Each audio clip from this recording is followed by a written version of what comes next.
కూటమి ప్రభుత్వం తీసిన సూపర్ 6 సినిమా అట్టర్ ఫ్లాప్ అయిందన్నారు వైఎస్ఆర్సీపీ ఎమ్మెల్సీలు. అమ్మఒడిని కాపీ కొట్టి తల్లికి వందనం ప్రారంభించి అర్హులకు కోతలు పెట్టారన్నారు. తల్లికి వందనం లోకేష్ తెచ్చిన పథకం అని చెబుతున్న చంద్రబాబు వైఎస్ఆర్సీపీ ప్రభుత్వ నిబంధనలు ఎందుకు అమలు చేస్తున్నారని ప్రశ్నించారు. వైఎస్ జగన్ తెచ్చిన 17 మెడికల్ కాలేజీలు ప్రభుత్వ ఆస్తి కాదా? దాన్ని ప్రైవేట్ పరం ఎందుకు చేస్తున్నారని మండిపడ్డారు. నైతికత లేని ప్రభుత్వంలో వైఎస్ఆర్సీపీ సభ్యులు నైతిక హక్కులను కాలరాస్తున్నారని మండిపడ్డారు వైఎస్ఆర్సీపీ ఎమ్మెల్సీలు. నవరసాలు నిండితేనే ఆ సినిమా సూపర్ హిట్ అవుతుంది అధ్యక్ష. ఈ కూటమి ప్రభుత్వం ఒక సూపర్ 6 అనే సినిమాని తీసుకొచ్చారు అధ్యక్ష. ఆ సూపర్ 6 అనే సినిమా సూపర్ ఫ్లాప్ అయింది అధ్యక్ష. సూపర్ ఫ్లాప్ అయిందంటే అధ్యక్ష, ఎందుకంటే అధ్యక్ష తల్లికి వందనం పథకం తీసుకొచ్చారు అధ్యక్ష. మేమేమంటామంటే అమ్మఒడి అనే పథకాన్ని మీరు కాపీ కొట్టారంటే లేదు లేదు లేదు లేదు తల్లికి వందనం పథకం అంటున్నారు అధ్యక్ష.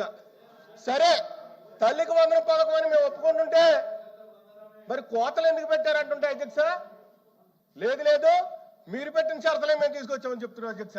తల్లికి వందనం పథకం నారా లోకేష్ గారి మధ్యలోంచి వచ్చిందని చంద్రబాబు నాయుడు గారు చెప్పారు.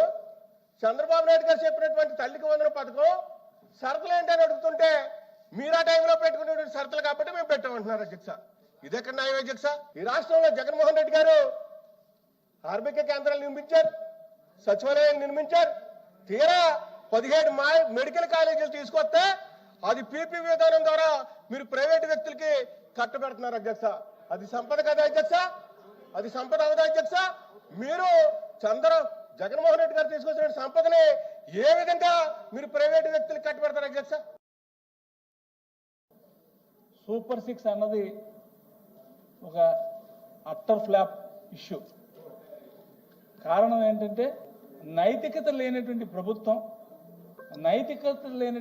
ప్రభుత్వంలో ఉన్నటువంటి పెద్దలు, ముఖ్యమంత్రి గారు కానీ మంత్రులు కానీ ఇవాళ సభలోన మా సభ్యుల తాలూకా నైతిక గురించి ప్రస్తావించడం అనేది చాలా బాధాకరం.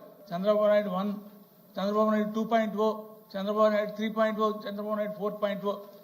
ఈ సందర్భంలో ఏసారి కూడా మనం చూస్తే ఎప్పటికి కూడా ఆయన పరిపాలనలో కానీ ఆయన అడ్మినిస్ట్రేషన్లో కానీ సంపూర్ణంగా కమ్యూనిటీకి ఎలిజిబుల్ బెనిఫిషరీస్ అందరికి కూడా న్యాయం జరిగిందని మాత్రం ఎప్పుడూ లేదు. సూడో గవర్నమెంట్ ఒక ప్యారలల్ వ్యవస్థను పెట్టడం, ఆ ప్యారలల్ వ్యవస్థ ద్వారా ఎలిజిబుల్ బెనిఫిషరీస్ని ఏదో విధంగా మరి కట్ షార్ట్ చేయడం, ఆ కట్ షార్ట్ చేసే పరిస్థితుల్లో కొంతమందికే అవకాశం వచ్చేటటువంటి ప్రయత్నం రాజకీయ ఆలోచనతో చేయడం అన్నది ఆయనకి వెన్నతో పెట్టినటువంటి విద్య.